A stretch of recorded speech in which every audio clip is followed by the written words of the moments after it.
ఇదేంటంటే రాతి నుంచి తీసినటువంటి ఒక పదార్థం. దీంట్లో మెయిన్ ఉండే పదార్థం ఏంటంటే వ్యామ్. వ్యామ్ అంటే మైకోరైజా అనే ఒక బ్యాక్టీరియా. మీకు కొంచెం దూరంగా అడవి ప్రాంతాల్లో పెద్ద పెద్ద చెట్లు ఉండే చోట ఆ చెట్టు మొదట్లో కనుక తీసుకున్నట్లయితే మట్టి మెత్తగా ఉంటుంది. చూసారు ఎప్పుడన్నా అడవి గుట్టల్లోకి అడవిలోకి వెళ్ళినప్పుడు మెత్తగా ఉంటుంది. ఎప్పుడన్నా వెళ్ళండి మెత్తగా ఉంటుంది. ఆ మట్టి పట్టుకొని మీరు ఇట్లా ఉండ చేసి వదిలిపెడితే ఆ ఉండలాగా ఉంటుంది, నెమ్మదిగా ఇచ్చుకుంటుంది. అబ్జర్వ్ చేశారు ఎప్పుడన్నా? అది వ్యామ్. అదే వ్యామ్. దాన్ని సేకరించి మన వాళ్ళు ఈ విధంగా తయారు చేసి మనకి ఇస్తున్నారు.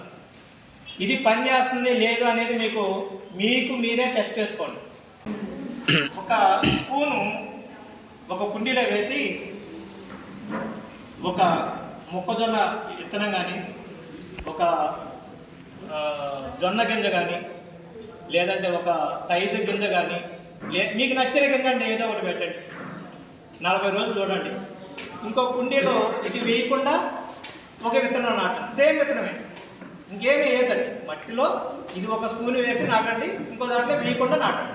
40 రోజుల తర్వాత చక్కగా తీయండి బయట. మొక్క తేడా తెలుసుద్ది 40 రోజుల్లో. నీళ్ళు అయితే పోయాలి, రెండింటికి నీళ్ళు పోయాలి. ఇది తీసిన తర్వాత ఇది వాడిన దానికి వేది ఎంత పొడవు ఉంటుంది, ఇది వాడకుండా ఉండేదానికి ఎంత పొడవు, మీకు తేడా. వేరు పెరిగితే మొక్కకి ఏంటి లాభం? వేరు పెరిగితేనే వేరు లోపలికి వెళ్తే పైకి వస్తుంది, గుబురుగా ఉంటుంది. మీకు తెలిసిందే.